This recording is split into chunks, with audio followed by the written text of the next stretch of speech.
صلي على النبي يا قمرين انت وهي في الكومنتات وتعالي نعمل احلى فته. الفته دي بتاعت عقيقه بنتي، عقبال عندكم يا رب وعقبال حبايبكم. عملتها بطريقه حلوه جدا وقدمناها بنفس الطريقه كده. هو بصوا بقى هنعملها ازاي، وهعمل لكم تريكايه بتودي الفته في مكان تاني واللحمه في مكان تاني، بتبقى تحفه يا جماعه وبتبقى قمر. يلا بينا نسمي الله ونصلي على الرسول ونخش على طريقه التحضير.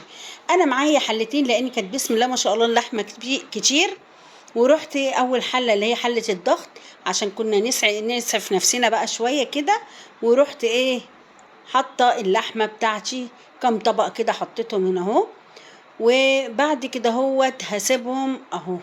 حطيت حوالي 4 اطباق هنا ولا 5 اطباق. الحله بسم الله ما شاء الله كبيره. وفي الحله التانية هي برضو غليت، رحت حاطه بقيه الاطباق اهو. كانت بسم الله ما شاء الله برضو كانت الحله دي كبيره جدا، اكبر حله عندي في حله الاستانلس في الطقم بتاع الاستانلس. وقسمت بقى اللحمه على هنا وعلى هنا لانها كانت بسم الله ما شاء الله كانت كتير. وهنا بقى اللحمه ابتدت تفكك اهو من بعدها وتغلي. رميت هنا بصل وهنا بصل وكم حبايه راولي كده وكم ورقه راولي. ورحت كمان هتنزلي بايه يا زوزو اهو، نفس ما حطيت هنا هحط هنا اهوت برضو ورق راولي وبصل وحبهان مطحونه انا حطيت اهو. وهقلب بقى كويس جدا، وحبه فلفل اسود هنزل بيهم بقى، وحبه ماجي اهو. هتشوفوا بقى الجمال. لازم تشمي الشوربه ريحه كده بالبهارات بتاعتها ديت اهو. حرميت هنا معلقتين فلفل اسود لان ما شاء الله الحله كبيره. وهنا برضو نفس القصه معلقتين فلفل اسود اهو. وهحط هنا بهارات مطحونه وهنا بهارات مطحونه. وحطيت بهارات والله كمان صحيحه، مش عارفه هتشيكي في الفيديو ولا لا. انا في اليوم ده كنت بصراحه واقفه بايدي ورجلي في قلب المطبخ عشان قبل ما الناس تيجي نلحق نكون خلصنا الاكل. وانا بصراحه اللي كنت واقفه في المطبخ لوحدي اهو. هنا بقى هسيبها بقى هقفل عليها كده. وهنا برضو هغطي عليها اهو، واسيبها تستوي واوطي عليها واسيبها تستوي. بسم الله ما شاء الله ما خدتش سوا، ما كملتش ساعه على النار اهو.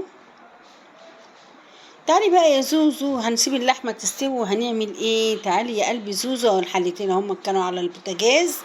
تعالي بقى نعمل الصلصه بتاعتنا، نشوف الصلصه هنعملها ازاي. حطيت كم معلقه سمنه اهو كده اهو، سمنه وزيت في قلب الصلصه اهو. بعد كده هتعملي يا زوزو؟ عندي طبعا انا الثوم المفروم اللي انا كنت فرماه، نزلت بحبه سمنه حلوين كده ومع حبه زيت.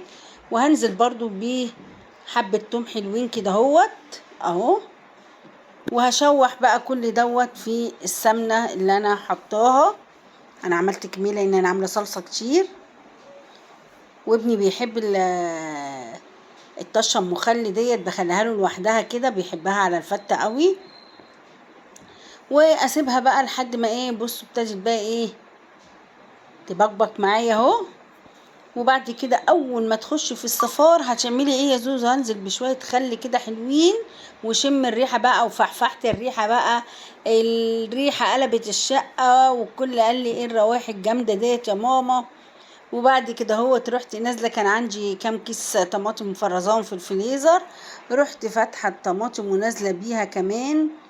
بس هنا بحط كبشتين شوربه الاول يا جماعه اهو. حطي كبشتين شوربه كده اهو. وبعد كده هشيل بقى كبشه من طشه التومه دي كده لابني عشان بيحب الفته عليها طشه تومه. وبعد كده تغلي غلوتين واروح نازله بالصلصه بتاعتي اهو. نزلت بقى بالصلصه، انا كنت مفرزه الصلصه دي كلها يا جماعه، عندي صلصه مفرزه كتير في الفريزر. ورحت مطلعه بقى، فهو الوقت ده القوطه غاليه والوقت ده اللي احنا بنحتاج الحاجات اللي احنا مفرزينها. وهتسيبيها بقى تاخد وتدي بشكل ودي كده. وتعالي للعيش يلا قصيته بالمقص وارمي عليه كام معلقه سمنه كده وقلبيها في بعض ودخليها تحت الشوايه او في الفرن واتفرجي على الجمال. بس ايدك فيها علشان ما تتحرقش منك. حطيت حبه سمنه وحبه زيت وايدك فيها عشان ما تتحرقش منك اهو. دخلتها الفرن اهو وايدي فيها. طيب تعالوا نبص على الصلصه بقى يا جماعه اهو. يا حبايب قلبي الصلصه بقى ابتدت تسبك معايا اهو بتبلها بقى حبة فلفل اسود، وتحطي كمان حبة بهارات وحبة كمون وحبة ملح وحبة ماجي. انزل بالبهارات بتاعتك عشان ده اللي بيديها الطعم والريحة. طيب انا هنا بقى ايه، بهرت الصلصة بتاعتي حبة ملح اهو، ولما تحتاج ملح او لو انت لقيتيها دلع زودي براحتك خالص، بس حاولي ما تكونش حادقة مني. واسيبها بقى تتسبك مع نفسها. بصوا تقيلة وجميلة ازاي، ولا الطعم كان حكاية يا جماعة، كانت تحفة، طعمها كانت حلو جدا مع الفتة. طيب هنا بقى يا حبايب قلبي اللحمة بتاعتي استوت. هتعملي ايه يا زوزو؟ خلاص هنا وهنا انا فتحت عليها واستوت بسم الله ما شاء الله. هروح عاملة ايه بقى؟ تعالوا شوفوا التركية اللي زوزو هتعملها ديت. هاجي اخد كام كبشة صلصة من دي وانزل بيها على الطاسة بتاعتي كده اهو. اهو بتودي اللحمة في مكان تاني يا جماعة، اقسم بالله تحفة تحفة تحفة. وانزلي بتحمير اللحمة مع كبشتين الصلصة وقلبي ودوقي الطعم وهتدعيلي تحفة بجد، بتخلي طعم اللحمة خطير يا جماعة. كل اللي ده عجبته جدا اهو. وبعد كده هو بقى بحمر اللحمة في الصلصة بتاعت ال- الفتة، وقلبي بقى من هنا ومن هنا، ورحت حطاهم في قلب حل على بعض كده هو. وده كان النهاية يا جماعة اللي احنا قدمنا بيها بيئة الفتة وصواني الفتة كده اهو. كان بسم الله ما شاء الله اللهم بارك. ربنا يطرح فيك فيهم البركة يا شروق، ويبارك لك فيهم يا رب، وعقبال الحبايب كلهم. ما تنسنيش باللايك والشير، والسلام عليكم ورحمة الله وبركاته.